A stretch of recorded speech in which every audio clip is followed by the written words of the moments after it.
Welcome to we talk. नाज़रीन, आज का प्रोग्राम हमारे गुज़श्ता प्रोग्राम की एक कड़ी है, एक तसलसल है जो हमने कारोबार के हवाले से जो इस मुल्क को दरपेश मसाइल हैं, जिसमें हमारी मईशत को अगर देखा जाए डिटेल में, तो हमने गुज़श्ता रोज़ बात की थी टेक्सटाइल इंडस्ट्री की। और जो टेक्सटाइल इंडस्ट्री के साथ जो मामलात हुए, कैसे 150 से ज़ायद टेक्सटाइल इंडस्ट्रीज़ जो हैं गुज़श्ता 5 माह के दौरान जो है वो बंद हुई, और तकरीबन 20 लाख से ज़ायद अफराद जो हैं वो अपनी बेरोज़गारी की सूरत हाल में तक पहुँच गए। आज इस प्रोग्राम में हम बात करेंगे मज़ीद इंडस्ट्री के हवाले से, जिसमें बहुत डिटेल्स मौजूद हैं, जिसमें ये भी सबसे बड़ा जो आंसर है जो इस तमाम तर इकनॉमिक अनस्टेबिलिटी और इकनॉमिक क्राइसिस की अगर बात की जाए पाकिस्तान के हवाले से, तो उसकी असल वजह या उसका कोर क्या है, तो वो इंटर बैंक और उसके बाद जो ओपन मार्केट में डॉलर रेट है, जिसके अंदर इंतहाई बे हंगम किस्म की एक फ्लक्चुएशन और एक हाइक हम देख रहे हैं। आज भी अगर हम बात करें तो इंटर बैंक जो रेट है उसमें 3 दिन में, गुज़श्ता 3 दिन में जो इजाफे का रुझान देखा गया है, और इस हवाले से इंडस्ट्रीज़ को, दीगर इंडस्ट्रीज़ को, टेक्सटाइल के साथ साथ जैसे और दीगर इंडस्ट्रीज़ हैं, पोल्ट्री इंडस्ट्री जो है वो काफ़ी हद तक जो है वो डिस्टर्ब्ड है। इसके साथ साथ जो रिन्यूएबल एनर्जी इंडस्ट्री है, जिसको सोलर एनर्जी भी कहा जाए, पाकिस्तान में रिन्यूएबल क्योंकि सोलर से ज़्यादा रिलेटेड है, तो वो किस तरह इफेक्ट हुई है, उस सिलसिले में बात करने के लिए आज हमारे साथ मौजूद हैं बिजनेसमैन और सोलर एनर्जी एक्सपर्ट तहसीन कुरैशी साहब। हम उनसे बात करेंगे और उनके साथ मज़ीद और मेहमान जो पोल्ट्री इंडस्ट्री से जिनका ताल्लुक है, हम कोशिश करेंगे उनसे भी हम बात करें और उनके इस वक्त के जो मौजूदा अपडेटेड जो इस वक्त फिगर्स हैं, जो इस वक्त सिचुएशन है, हम उसके हवाले से बात करेंगे। और हम अब बात का आगाज़ करते हैं अपने मेहमान से जो तहसीन कुरैशी साहब हैं। Welcome to the show. Thank you, thank you, thank you Rahil साहब। जी, अच्छा, जिस तरह अभी मैंने स्टार्ट में बात की कि जो इस वक्त सिचुएशन है ओवरऑल मुल्क की मईशत की, जिसमें हर वक्त जो है एक इजाफे का रुझान है डॉलर रेट में, और क्योंकि आपकी इंडस्ट्री जो कि सोलर और रिन्यूएबल एनर्जी है, वो भी डायरेक्ट इफेक्ट ही है, क्योंकि हर चीज़ जो है it's related to the import.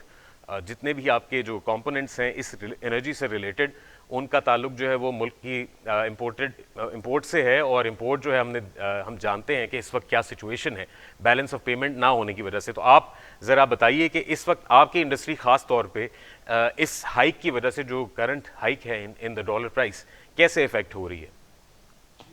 Rahil साहब, जैसा कि आप जानते हैं कि ये जो सोलर की इंडस्ट्री है ये mainly import component based industry है, क्योंकि इसमें हाईटेक कंपोनेंट यूज होते हैं जो कि हमारे मुल्क में अभी तक बनते नहीं हैं। सोलर की इंडस्ट्री ने पिछले कुछ साल के अंदर पाकिस्तान के एनर्जी सेक्टर की प्रॉब्लम्स को हल करने में बड़ा कलीदी किरदार अदा किया है। गवर्नमेंट ने पिछले 5 महीनों से सोलर को बैन किया हुआ है फ्रॉम जुलाई 2022, जिसकी वजह से ये इंडस्ट्री बदहाली का शिकार है।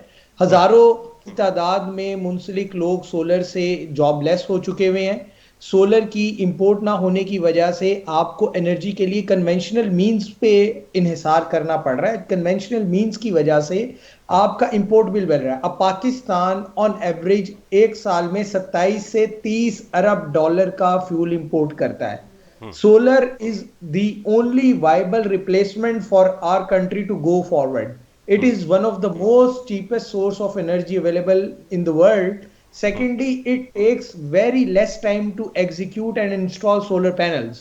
अगर आप वाटर की या डैम्स की बात करते हैं तो डैम्स को साला साल लगते हैं, 10 साल, 15 साल, 20 साल का अमल दरकार होता है डैम को बनने में। और उसी दौरान आपकी मुल्क की उतनी ही डिमांड भी इंक्रीज हो जाती है। लेकिन सोलर बड़ी तेजी से लग सकता है, आपके मुल्क के बहुत ज्यादा मसाइल को हल कर सकता है। लेकिन गवर्नमेंट की तरफ से जी कोई इसके अंदर सपोर्ट नहीं है। गवर्नमेंट जरूर कहती है कि हम सोलर को सपोर्ट कर रहे हैं, लेकिन इंपोर्ट बैन है हमारे पे, हम इंपोर्ट नहीं कर सकते हैं। डॉलर बढ़ने की वजह से प्राइसेस इतनी ज्यादा हो गई हैं कि सोलर जो है वो एज ए पर्सन लोगों की पहुंच से दूर होता जा रहा है, और ठीक। इसकी वजह से इंडस्ट्री शदीद बदहाली का शिकार है। अच्छा, एक सवाल यहाँ पे पैदा ये होता है कि अभी गुज़श्ता चंद माह के दौरान एक और भी कुछ खबरें गर्दिश कर रही थी कि गवर्नमेंट ऑफ पंजाब की तरफ से जो ख़ास तौर पे ट्यूबवेल सोलराइजेशन की जो बात हुई, और उन्होंने एक प्रोजेक्ट जो ऑलरेडी कर रखा था गुज़श्ता चंद सालों के दौरान, उसके बाद उसको रिवाइव करके मज़ीद सोलर बेस्ड जो ट्यूबवेल हैं वो पंजाब की हद तक और उसके बाद फिर सिंध की हद तक भी बढ़ाने का जो है एक मंसूबा तैयार किया गया। तो उस सिलसिले में बताइएगा कि इस वक्त करंट सिचुएशन क्या है और क्या हकीकी तौर पे ग्रास रूट लेवल पे वो तमाम इंफ्रास्ट्रक्चर डेवलपमेंट हुई है। अब आप जैसे बात कर रहे हैं कि सोलर की इंपोर्ट जो है सोलर इंडस्ट्री के हवाले से जितने भी कंपोनेंट्स हैं वो तो बंद है, तो कैसे एग्जीक्यूशन में लाएंगे ये लोग? राहिल साहब, जैसे आप आपने बात की, इसके अंदर सबसे बड़ा इशू हमारे यहाँ पे ये आता है कि आप देखिए कि गवर्नमेंट जरूर कहती है कि वो जी सोलर के प्रोजेक्ट्स करना चाह रही है, लेकिन विदाउट द इक्विपमेंट आप सोलर के प्रोजेक्ट कैसे एग्जीक्यूट करेंगे? गवर्नमेंट सोलर ट्यूबवेल का भी प्रोजेक्ट कर रही है। गवर्नमेंट जो है सोलर ट्यूबवेल के अलावा और भी सिंध के अंदर, फेडरल के अंदर प्रोजेक्ट्स आ रहे हैं, लेकिन जब तक आपकी इंपोर्ट नहीं खुलेगी तो आप प्रोजेक्ट को एग्जीक्यूट कैसे करेंगे? द क्वेश्चन हेयर इज कि गवर्नमेंट के जो आपका कॉल और फेल है, जो एग्जीक्यूशन पॉलिसी है वो डिफरेंट है, और जो आप मीडिया के ऊपर आके बात कर रहे हैं वो डिफरेंट है। मीडिया के ऊपर हमारे प्राइम मिनिस्टर साहब, हमारे सीएम साहब सारे कहते हैं कि जी solar is the only way forward, लेकिन अगर आप उस इंडस्ट्री को सपोर्ट नहीं करेंगे, और सपोर्ट में दरकार क्या है कि आप उसको इंपोर्ट को फैसिलिटेट नहीं करेंगे, तो किस तरीके से आप अपनी जो है वो एनर्जी रिक्वायरमेंट को सब्स्टिट्यूट करेंगे ग्रीनर और सस्टेनेबल से? आपको फिर वही गर्मियों के अंदर दोबारा से महंगा डीजल जलाना पड़ेगा, जिससे आप 100 रुपए का यूनिट बना के आवाम को 20 रुपए का भेजेंगे, और सर्कुलर डेट जो कि 4000 बिलियन तक पहुंच चुका है वो मजीद इनहेंस होगा। तो ये जो पॉलिसीज हैं इनका कोई तसलसल नहीं है, जिसकी वजह से ये सारे मसाइल क्रिएट हो रहे हैं। ठीक। अच्छा, अभी कल के दिन के हवाले से जो एक प्रेस कॉन्फ्रेंस के जरिए वजीर दिफा ने एक कमेटी जो जिसको वो रिप्रेजेंट कर रहे थे, एनर्जी क्राइसिस के हवाले से, एनर्जी कंजर्वेशन के हवाले से उन्होंने एक पॉलिसी वज़ा की, और फेडरल गवर्नमेंट ने उसको इस पॉलिसी के हवाले से कुछ उसके मदरजात बताते हुए कहा कि कोई 62 अरब रुपए का जो है उससे फ़ायदा होगा। एनर्जी को हम किस तरह जो है वो कंजर्व करेंगे कि हम जो हमारे स्कूल्स हैं उनको 2-3 दिन बंद किया गया, उसके बाद फिर हफ्ते में 3 दिन वो बंद हुई, उसके बाद फिर मार्केट्स जो कि बिज़नेस और कारोबारी जो छोटे कारोबारी जो हजरात हैं उनके लिए बहुत इंपॉर्टेंट है कि वो एक इन्फ्लक्स जारी रहे, वो एक फ़्लो जो है वो चलता रहे। अब 8 बजे वो भी बंद करने की जो है उसकी भी इम्प्लीमेंटेशन हो गई है कि रात 8 बजे के बाद जो है वो तमाम कारोबारी मार्केट्स जो हैं उनको भी बंद कर दिया जाएगा। तो इस हवाले से जैसे आपने जिक्र किया कि वो एनर्जी कंजर्वेशन की जो बात हो रही है, अगर हम रिन्यूएबल एनर्जी के ऊपर भी इस तरह की कदगन लगाएंगे, और इंपोर्ट के ऊपर भी जाहिर है इस वक्त बहुत इंपॉर्टेंट ये है कि क्योंकि एलसीज जो हैं वो भी नहीं खुल रही, और इंपोर्ट पे जो हमारी पोर्ट्स हैं वहाँ पे बहुत सारा ऐसे इंपोर्टेड माल जो मौजूद है जो कि ऑलरेडी आपने एक्वायर कर लिया है, वो भी रिलीज नहीं हो पा रहा है due to the fluctuation in the dollar rate. तो इस सिलसिले में आप बताइएगा ज़रा कि इंडस्ट्री जो सोलर एनर्जी की इंडस्ट्री है वहाँ पे आप लोगों की इस वक्त जो करंट सिचुएशन है इन टर्म्स ऑफ कि जो सप्लाई आपकी डिमांड है, क्या आप उसको सप्लाई करने के लिए पॉसिबल है आप लोगों के लिए, क्योंकि इस वक्त तो बैलेंस नहीं नज़र आ रहा हमें। राहिल साहब, जैसे कि आपने बात की है कि ये पोर्ट के ऊपर बेतहाशा सामान सोलर का, और भी इंडस्ट्री के सामान पड़े हैं, सोलर के भी सामान पड़े हैं, जिसको बैंक्स जो हैं वो डॉक्यूमेंट्स रिलीज नहीं कर रहे हैं, जिसकी वजह से बिजनेसमैन को शदीद नुकसान का सामना है। नंबर एक, आपका सामान पड़ा हुआ है जो कि जाया हो सकता है। नंबर टू, आपके सामान के ऊपर आपको बहुत ज्यादा पोर्ट के चार्जेस और डैमेजेस पड़ रहे हैं, जिसकी वजह से कॉस्ट आपकी बढ़ रही है। ये सारी की सारी कॉस्ट जो है वो कंज्यूमर ने ही पे करनी है, जिसकी वजह से कंज्यूमर का नुकसान होगा। गवर्नमेंट का ये जो फैसला है कि 8 बजे वो दुकानें बंद करना चाहती है, ये बिल्कुल सही फैसला नहीं है। देखिए, जब कारोबार की एक्टिविटी नहीं होगी तो पहले ही हमारा मुल्क शदीद मुआशी बदहाली का शिकार है। आप देखेंगे यहाँ पे आजकल हमारी अनएम्प्लॉयमेंट हर इंडस्ट्री में बहुत ज्यादा हो गई है। जब आप कारोबार को चलने ही नहीं देंगे, आप 8 बजे उसको बंद कर देंगे, तो आप कैसे एम्प्लॉयमेंट को सेव करेंगे? क्योंकि गवर्नमेंट का बेसिक फर्ज है कि वो लोगों को एम्प्लॉयमेंट के मौके दे, और ये जो सारे स्टेप हमारी गवर्नमेंट ले रही है, इससे एम्प्लॉयमेंट में शदीद मसाइल क्रिएट होंगे। जो आपकी इंडस्ट्रीज हैं जो स्पेशली रात से रिलेटेड है, होटलिंग इंडस्ट्री, उनको शदीद नुकसान होगा, जिसकी वजह से वहां पे भी अनएम्प्लॉयमेंट पैदा हो सकती है मजीद। ठीक। अच्छा, बहुत शुक्रिया आपके इस कीमती वक्त का। मगर एक सवाल जो बहुत अहम सवाल है कि आपकी इंडस्ट्री से जो रिलेटेड जितनी भी मैन पावर है, जितने भी लोग जो आपकी इंडस्ट्री से वाबस्ता हैं, जो रोज़गार के लिए इस वक्त सोलर और रिन्यूएबल एनर्जी के साथ इनका ताल्लुक है, तो आप अगर हमें बता सकें कि कितना नुकसान जो है वो उनकी बेरोज़गारी की सूरत में, और वो अपनी जॉबलेस, कितने लोग जॉबलेस हो चुके हैं, अगर कोई आप एक जेनेरिक फिगर हमें बता पाएँ अपने नाज़रीन के लिए। राहिल साहब, तकरीबन सोलर इंडस्ट्री के साथ कम से कम 5 लाख लोग मुंसलिक हैं, डायरेक्टली और इनडायरेक्टली। और अगर आप बात करें कि जो करंट सिचुएशन पैदा हुई है, 5 लाख लोगों में से तकरीबन 50% से ज्यादा लोगों के घरों के चूल्हे ठंडे हो चुके हैं।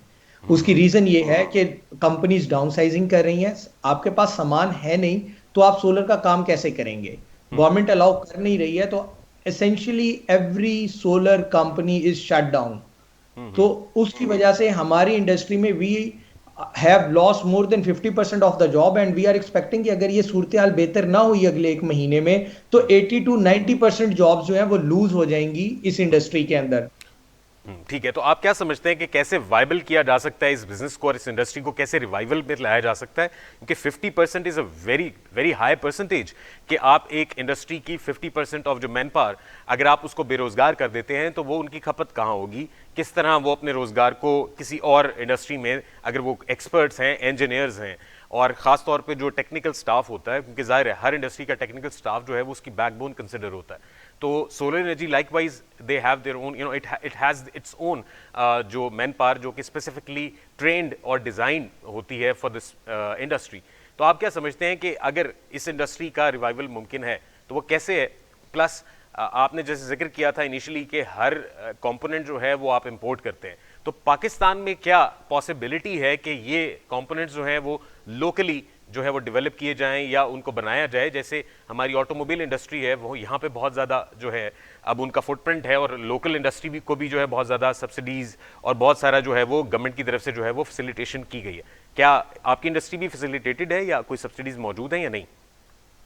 राहिल साहब, बिल्कुल पाकिस्तान के अंदर ये कैपेसिटी बिल्कुल मौजूद है कि यहाँ पे हम लोकल तरीके से मैन्युफैक्चरिंग कर सकते हैं, लेकिन इसके लिए गवर्नमेंट की बहुत ज़्यादा इन्वॉल्वमेंट और सपोर्ट रिक्वायर्ड है। ऑटो इंडस्ट्री के अंदर भी बहुत ज़्यादा गवर्नमेंट की सपोर्ट है, जिसकी वजह से ऑटो इंडस्ट्री स्टेबल हुई है पाकिस्तान में पिछले कुछ सालों में, और इतने ज़्यादा नए प्लेयर्स आए हैं।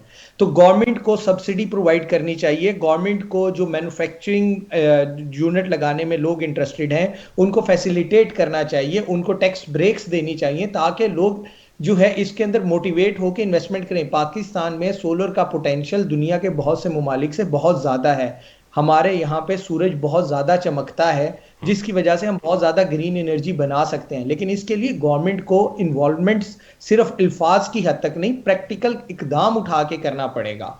और गवर्नमेंट को सबसे पहले तो ये चाहिए कि ग्रीन एनर्जी के तौर पे, क्योंकि आपने ये फ्यूल रिप्लेसमेंट है, आपकी कॉन्टिन्यूस फ्यूल की रिप्लेसमेंट है, तो इसकी इंपोर्ट पे से बैन उठाएं ताकि ज्यादा से ज्यादा लोग सोलर लगा सकें, अपनी एनर्जी वो खुद पैदा करें और गवर्नमेंट के ऊपर बर्डन कम से कम हो, गवर्नमेंट के खजाने पे वजन इससे कम होगा ना कि अच्छा, ज्यादा होगा। यहाँ पे हमारे नाजरीन के लिए जरा if you can explain, because you are also an expert energy, solar energy के हवाले से आपकी एक्सपर्टीज जो है वो हमारी क्योंकि नॉलेज में है, तो अगर आप बता पाएं कि किस तरह अगर सोलर एनर्जी और इस इंडस्ट्री को जो है वो अगर एक कंड्यूसिव इन्वायरमेंट दिया जाए, उनसे ये जो टैक्स जो है वो टैक्स ब्रेक्स दी जाएं और उनको टैक्स जो है थोड़ा सा उस पर जो है उन छुटकारा मिल जाए, तो कैसे वो जो नेशनल ग्रिड सिस्टम है उसके अंदर भी वो अपनी जो है वो एक इनपुट दे सकते हैं, कैसे वो इन्वॉल्व हो सकते हैं और कैसे खुद कफील हो सकते हैं, जैसे आपने जिक्र किया कि कैसे वो अपनी एनर्जी रिक्वायरमेंट को खुद पूरा कर सकते हैं, प्लस जो जैसे कि वो नेट मीटरिंग के हवाले से एक कॉन्सेप्ट है, काइंडली अगर आप वो हमारे नाज़रीन के लिए एक्सप्लेन कर सकें।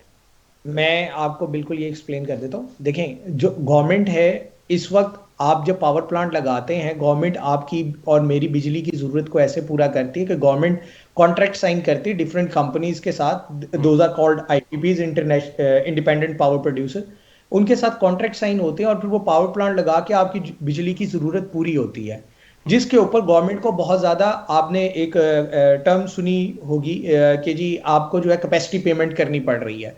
कैपेसिटी पेमेंट इज के गवर्नमेंट का वो प्लांट यूज करे ना करे, गवर्नमेंट एक सर्टेन फी पे करती है उन पावर प्लांट को।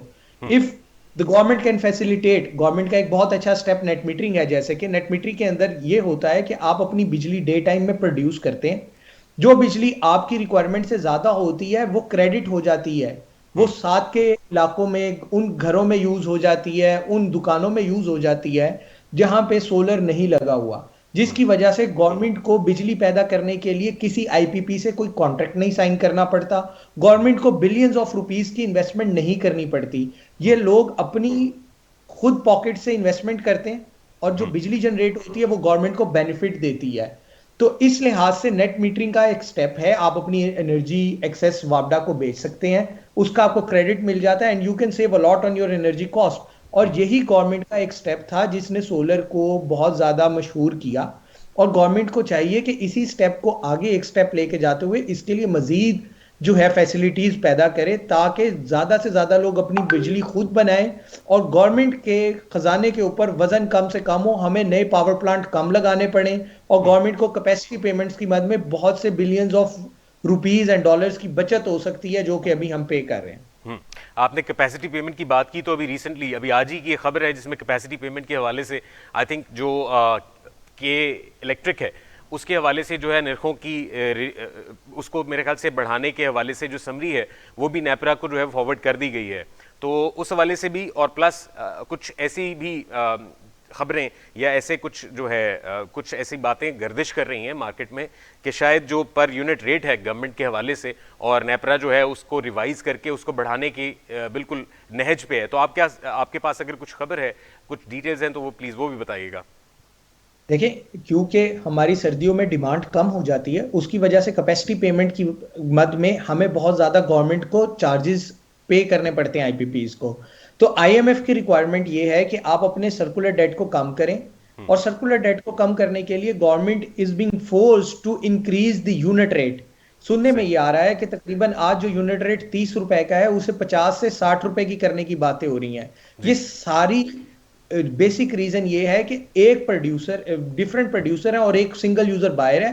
गवर्नमेंट को चाहिए कि अपने ग्रिड के ऊपर काम करें, जो प्राइवेटाइजेशन ऑफ डिस्कोस की बात हो रही है उसके ऊपर काम करें।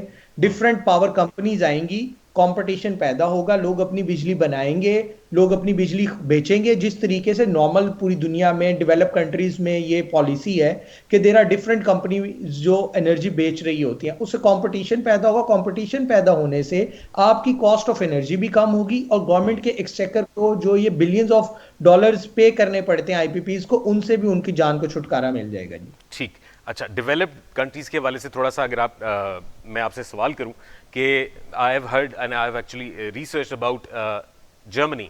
वहाँ एक इसी तरह का एक सिस्टम जो है मौजूद है कि ऑफ ग्रिड जो एरियाज हैं वहाँ पे, ऑफ ग्रिड से मुराद जहाँ पे नेशनल ग्रिड जो है वो अपनी लाइंस मौजूद नहीं है वहाँ पे, तो वहाँ पे ऑफ ग्रिड एरियाज को भी उन्होंने through this solar and renewable energy किस तरह ग्रिड के साथ कनेक्ट किया और खुद वो एफिशिएंट हो गई हैं। तो हमारा जो नॉर्थ है, नॉर्थ से लेके इवन साउथ तक, यहाँ पे पोटेंशियल आपने बताया कि जैसे जो एनर्जी यील्ड पर ईयर जो है उसकी जो परसेंटेज है वो बहुत हायर साइड पे, बिकॉज यहाँ पे सूरज बहुत आबोताब के साथ चमकता है। अब जर्मनी जैसे इलाके में जहाँ पे सूरज इतनी तपिश नहीं रखता, वहाँ अगर ऐसे इलाके जो ऑफ ग्रिड हैं, जो खुद कफील हो सकते हैं इस एनर्जी क्राइसिस या एनर्जी के ना होने के लिए की वजह से, तो पाकिस्तान में कितना पोटेंशियल है। और पाकिस्तान में जो बड़े बड़े जैसे कायद आज़म सोलर पार्क की एक बहुत बड़ी एक इम्पॉर्टेंट जो है इंक्लूजन थी, गुज़िश्ता गवर्नमेंट ने जो है बहुत इसके ऊपर काम किया। इसी तरह सिंध गवर्नमेंट के हवाले से भी कुछ बहुत बड़े बड़े प्रोजेक्ट्स जो है वो हमारे इल्म में लाए गए।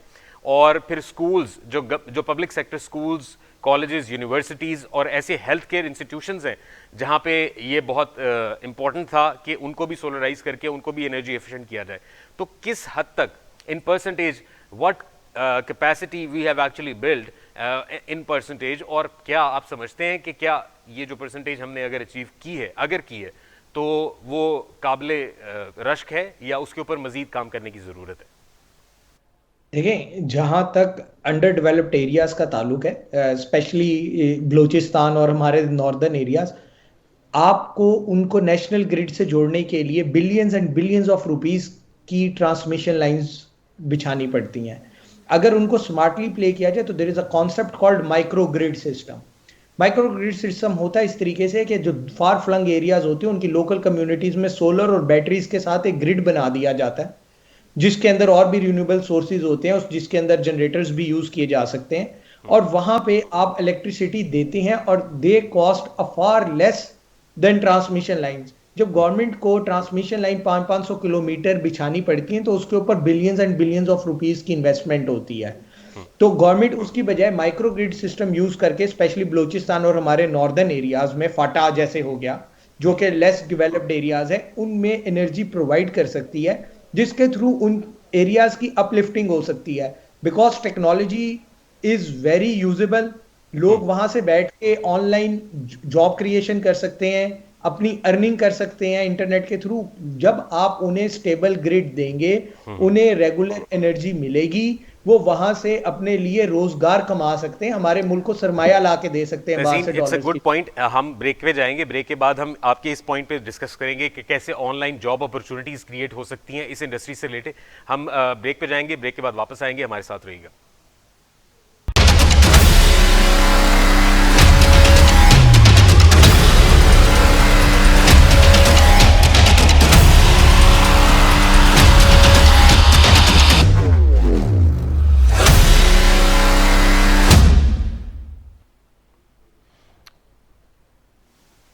Welcome back.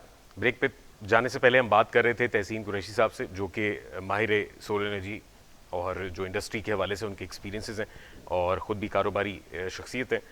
तहसीन, ब्रेक पे जाने से पहले जो डिटेल में बात करना चाह रहे थे, जिसमें जो माइक्रो ग्रिड सिस्टम का आपने जिक्र किया था और साथ में आपने जिक्र किया था कि कैसे उन फार फ्लंग एरियाज़ में हम माइक्रो ग्रिड सिस्टम के ज़रिए उनको इंक्लूड किया जा सकता है into national grid system. And then online jobs का आपने जिक्र किया, जो कि बहुत एक मैं कहूँगा खुशाइंद और बहुत ही एक्साइटिंग किस्म का आपने जो है वो पॉइंट रेज किया। तो कैसे वो ऑनलाइन सिस्टम और ऑनलाइन सिस्टम के साथ रिलेटेड वो जॉब्स, वो ऐसी अपॉर्चुनिटीज़ क्रिएट की जा सकती हैं इस इंडस्ट्री से रेलेवेंट। तो इसके ऊपर ज़रा आप थोड़ी सी मुख्तसर सी बात कीजिएगा, क्योंकि हमारे प्रोग्राम का वक्त भी जो है वो मुख्तसर है। तो वी वांट के अगर हम डिटेल में इस पर बात कर पाएँ, जो कि जॉब अवेलेबिलिटी या जॉब क्रिएशन की आपने बात की थी। आपको बताया कि माइक्रोग्रिड सिस्टम यूज करते हुए हम अपनी फार फ्लंग एरियाज को, स्पेशली जो हमारे अंडर डेवलप्ड एरियाज हैं, बलोचिस्तान, फाटा, केपीके के, उनको हम जो है ना मेन स्ट्रीम के अंदर इंक्लूड कर सकते हैं। हम उन्हें एनर्जी प्रोवाइड कर सकते हैं, उस एनर्जी के थ्रू हम उन्हें ऑनलाइन लर्निंग के मौके फायदा प्रोवाइड कर सकते हैं, हम उन्हें बेटर हेल्थ केयर प्रोवाइड कर सकते हैं बिकॉज ऑफ दैट।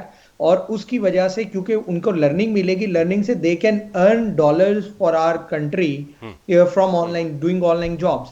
आजकल बहुत ज्यादा ऑनलाइन जॉब्स अवेलेबल हैं इंटरनेशनल मीडिया के अंदर, इंटरनेशनल वर्ल्ड के अंदर, और बहुत ज्यादा काम वर्क फ्रॉम होम का कॉन्सेप्ट आ रहा है। इस तरीके से हम अपने अंडर डेवलप्ड एरियाज को अपलिफ्ट कर सकते हैं और वहां पे हम लोगों को मौके पैदा कर सकते हैं, उनकी इकोनॉमीज बेहतर कर सकते हैं। और हमारे मुल्क का एक बहुत बड़ा इशू जो है कि मूवमेंट और migration towards the big cities, उस इशू को भी हम एड्रेस कर सकते हैं। Thank you so much for your time. आपके वक्त का बहुत शुक्रिया। नाज़रीन, हमारे साथ मौजूद थे तहसीन कुरैशी साहब। उन्होंने हमें बताया कि कैसे सोलर इंडस्ट्री जो है वो कितनी बेनिफिशियरी है और कितना बेनिफिशियल हो सकती है। हमारे उन एरियाज़ तक भी रसाई मुमकिन है एनर्जी की जहाँ पे ग्रिड जो है नेशनल ग्रिड जो है वो नहीं पहुँच सकता।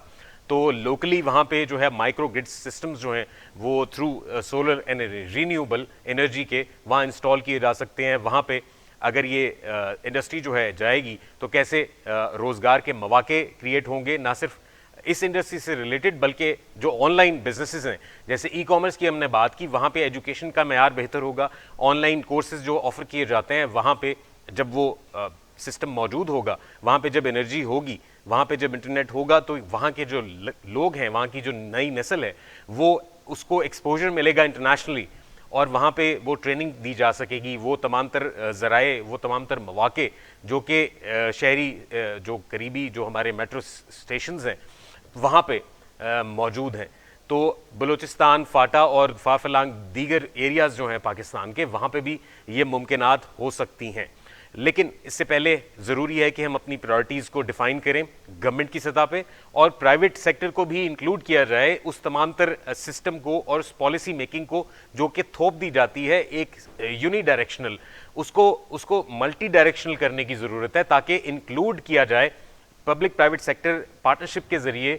बहुत सारा काम ऐसा पॉसिबल है जो कि हमने हेल्थ केयर सेक्टर में भी देखा गुज़िश्ता गवर्नमेंट के हवाले से भी और इस गवर्नमेंट के हवाले से भी। अच्छा, उस सिलसिले में हमने बड़ी एक ज़ूद असर बात की। अभी मज़ीद जो कि सूरत हाल है इस वक्त, जो बहुत ज़्यादा कीमतों में इजाफा है, अगर अशियाए खुर्द व नोश की बात की जाए तो इस डॉलर के ऊपर, इसके रेट के ऊपर जाने से जो अशियाए खुर्द व नोश लोकली, अगर हम लाहौर की बात करें तो भी, और कराची और दीगर शहरों की बात करें तो भी, कीमतें जो हैं वो आसमान से बातें कर रही हैं। इस सिलसिले में बात करने के लिए हमारे साथ मौजूद हैं डॉक्टर कैस असलम साहब, जो कि सीनियर इकोनॉमिस्ट हैं। तो sir welcome to the show. वालेकुम अस्सलाम सर। सर हम बात कर रहे हैं इस वक्त जो सूरत हाल है पाकिस्तान की मईशत की, और इस हवाले से जो इंटर बैंक रेट जो है डॉलर, उसकी कीमत जो है वो रोज़ाना की बुनियाद पर गुज़िश्ता 3 रोज़ से जो एक उसकी हाइक का रुझान है, उस सिलसिले में जो अब रिजल्ट्स आ रहे हैं, आज लाहौर के हवाले से बात करें तो लाहौर का जो इस वक्त आटा चक्की जो चक्की मालिकान हैं, उन्होंने 1 किलो आटे की कीमत में आज सिर्फ आज के दिन 5 रुपए फी किलो इजाफा किया, और ये कीमत जो है 135 रुपए फी किलो तक पहुंच गई। इसी तरह अगर हम बात करें तो इसी तरह मुर्गी का जो गोश्त है जिसको हम पोल्ट्री कहते हैं, और चीनी, इनकी कीमतों में भी ऐसा होशरुबा इजाफा हुआ है कि ये कीमत जो है अगर मुर्गी की बात करें तो वो तकरीबन 450 या 475 से 80 रुपए फी किलो के हिसाब तक पहुंच गई है। सर ये कैसे पॉसिबल है कि ऐसी सूरत हाल में मुल्क में इकॉनमी जो है वो अपने पैरों पर खड़ी हो, और वो क्या पॉलिसी मैटर्स हैं जिनको इस वक्त डिस्कस करना बहुत जरूरी है अर्जेंट बेसिस पे? शुक्रिया। बात यह है जी कि ऐसे हालात में तो जो मिडलमैन है वो पैसे बनाता है, ऐसे हालात में करप्ट लोग पैसे बनाते हैं। आम आदमी तो पैसे का, अब तो मिडिल क्लास भी पिस रही है। शायद सेविंग्स नहीं है अब लोगों के पास। पहले ये था कि महंगाई होती थी, मगर कुछ दिन पहले ये 23% थी महंगाई, अब शायद ये 25% पे चली गई होगी। बात यह है कि बहुत जरूरी है कि गवर्नमेंट की हिट हो, बहुत जरूरी है कि आपके प्रोड्यूसर जो हैं वो ज्यादा से ज्यादा, सप्लाई चेन ठीक हो। मगर मैंने तो पिछले 1 साल में कोई पॉलिसी नहीं देखी, ना एनर्जी बचाने की पॉलिसी है, ना ही ये पॉलिसी तो है कि इंपोर्ट्स बंद कर दी, मगर जो आपको रॉ मटेरियल्स चाहिए, जो आपको, तो वो महंगे होने ही थे जब आपको की सप्लाई चेन डिस्टर्ब होगी। और शायद मुल्क में जो करप्शन है, जो अदारे हैं जिन्होंने ये सारा कुछ रोकना है, वो अपने पैसे लेके घर चले जाते। तो इस वक्त ना तो इन्वेस्टर खुश है इस मुल्क में, ना ही कंज्यूमर खुश है। सर सॉरी, आपने इन्वेस्टर की बात की। इस वक्त जो लोकली जो मार्केट में जो इंडस्ट्रीज हैं, जिसमें टेक्सटाइल इंडस्ट्री की बात की जाए तो वो भी, उसके साथ साथ जो दीगर इंडस्ट्रीज हैं, जैसे हमने सोलर एनर्जी की बात की, उस सिलसिले में भी सर आपको, आप हमें सुन सकते हैं सर? जी, मुझे अब आवाज आ रही है आपकी? जी अच्छा सर, मैं बात कर रहा था जो इस वक्त जो मुल्क में सूरत हाल है, हर इंडस्ट्री की अगर हम बात करें, चाहे टेक्सटाइल इंडस्ट्री हो, चाहे वो सोलर एनर्जी की इंडस्ट्री हो, चाहे वो पोल्ट्री इंडस्ट्री हो, तो हर जगह यही सूरत हाल है because of lack of policy making और कंड्यूसिव एनवायरनमेंट और सेल्स टैक्स और दीगर और टैक्सेस की मद में जो इस वक्त जो एक बर्डन डाला गया हुआ है तमाम तर इंडस्ट्री के ऊपर, वो उसका रिवाइवल पॉसिबल नजर नहीं आ रहा। लेकिन हम हुकूमती सतह पर अगर देखें तो आप क्या समझते हैं वो इकदाम किए जाते नजर आ रहे हैं आपको? क्योंकि अभी जो कल जो एक प्रेस कॉन्फ्रेंस के जरिए एक कमेटी ने जो अपने तमाम तर जो हैं वो डिटेल्स के जरिए एक पॉलिसी वजह करते हुए energy conservation policy of Pakistan को जो है वो इंट्रोड्यूस कराया, जिसमें वक्त जो हैं, जो औकात कार हैं काम करने के, उनमें कमी, और कारोबारी मराकज़ बंद करने के हवाले से 8 बजे का वक्त, और उसके साथ साथ स्कूल्स और कॉलेजेस के भी वीकली जो डेज हैं उनको 2 से 3 दिन जो है बंद करने का एक पॉलिसी वजह कर दी है। तो इस सूरत में आप क्या समझते हैं, कैसे रिवाइवल पॉसिबल है? देखिए, बात यह है कि हम इकोनॉमी की रिवाइवल की बात कर रहे हैं। इकोनॉमी की रिवाइवल होती है जब इंडस्ट्री 24 घंटे चलती है। इकोनॉमी की रिवाइवल होती है जब लोगों को एम्प्लॉयमेंट मिलती है। जब आप रिस्ट्रिक्ट करेंगे एनर्जी बचाने के इश्यूज पे, तो इकोनॉमी तो नहीं चलेगी, लोगों को रोजगार नहीं मिलेगा। आप बच्चों के स्कूल बंद कर रहे हैं, वैसे तो ये फॉग की वजह भी है, वैसे तो शायद विंटर हॉलीडेज भी आ गई है, मगर तो आप क्या फिर तालीम देंगे इन बच्चों को अगली दुनिया के लिए? मैंने तो पहला मुल्क देखा है जिसमें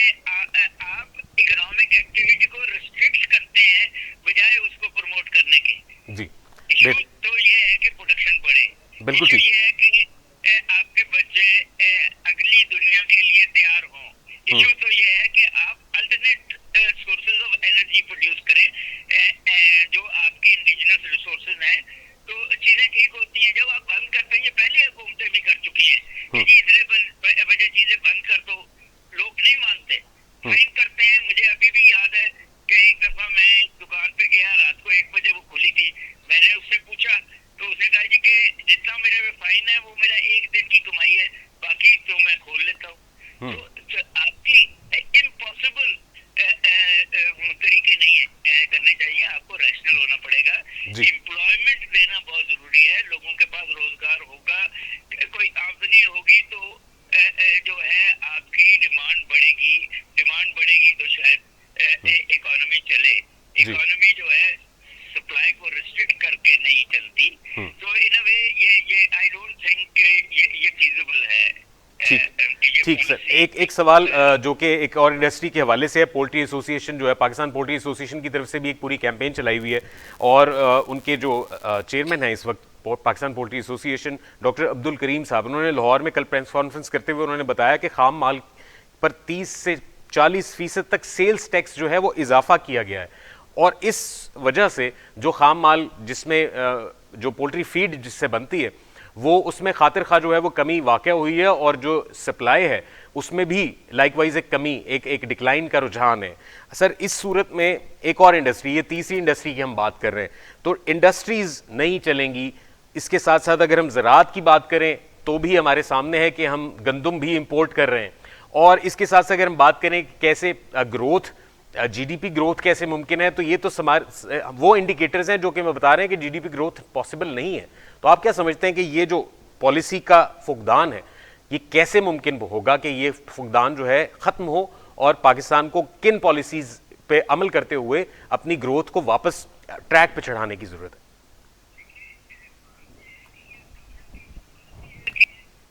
ग्रोथ को नीचे लाना है। आप देखिए 6% से ये 2% पे आई है ग्रोथ। इनकी मॉनेटरी पॉलिसी भी कॉन्ट्रैक्शनरी है, इनकी फिस्कल पॉलिसी भी कॉन्ट्रैक्शनरी है। बात ये है कि मुझे ये समझ नहीं आई कि जो गवर्नमेंट है वो एक तीसरा फरीक क्यों बने हुआ है। फरीक तो दो होते हैं, इंडस्ट्री प्रोड्यूसर्स और कंज्यूमर्स, हाउसहोल्ड्स। इसके दरमियान टैक्स अगर गवर्नमेंट ने इकट्ठा करके लोगों को कुछ नहीं देना बल्कि अपनी इमारतें लेनी है तो इकोनॉमी नहीं चला करती। मेरा ये ख्याल है कि पॉलिटिकल चेंज आनी बहुत जरूरी है। इलेक्शन आके आपके पास एक गवर्नमेंट आए जो 5 साल की इकोनॉमिक पॉलिसी दे, जो एक्सपोर्टेबल्स को प्रमोट करे, जो इंपोर्ट सब्स्टिट्यूट्स को प्रमोट करे, जो फूड सिक्योरिटी को प्रमोट करे, जो एम्प्लॉयमेंट को प्रमोट करे, फिर ही चीजें चलती हैं। और वो टैक्स कम करके होता है, वो टैक्स ज्यादा करके और इंडस्ट्री को रिस्ट्रिक्ट करके नहीं चलेगी इकोनॉमी, कहीं भी नहीं चलती। जी, बहुत शुक्रिया कैस असलम साहब, आपने अपने कीमती वक्त में हमें भी शामिल किया और हमें अपना कीमती वक्त दिया इस प्रोग्राम के हवाले से। नाज़रीन, हमारे प्रोग्राम का वक्त जो है वो अपने आखिरी लम्हात में है, तो हम एक समराइज़ करते हैं कि इस वक्त जो सिचुएशन है, इकोनॉमिक सिचुएशन पाकिस्तान की चीख कर कह रही है कि वो पॉलिसी मेकिंग जिसको हम पिछली गवर्नमेंट्स और उससे पिछली गवर्नमेंट्स के हिसाब से उनके हवाले से नथी करते हैं, उनकी lack of policy making and legislation के हवाले से इस वक्त की जो मौजूदा इंटरिम गवर्नमेंट है जो कि पीडीएम की गवर्नमेंट है उसके हवाले से भी सेम वही सिचुएशन प्रिवेल कर रही है। ना सिर्फ प्रिवेल कर रही है बल्कि फ्यूचरिस्टिकली स्पीकिंग इस वक्त कोई भी फोकस नहीं कर रहा कि इस वक्त पाकिस्तान की अगर इकोनॉमी नहीं चल रही तो दीगर मामलात कैसे चलेंगे। अगर दीगर मामलात नहीं चलेंगे तो फिर मुल्क का जो बेड़ा गर्क हो गया है इस भंवर से पाकिस्तान को कैसे निकाला जाएगा। अगले प्रोग्राम के लिए मुझे इजाज़त दीजिए। अल्लाह हाफिज़।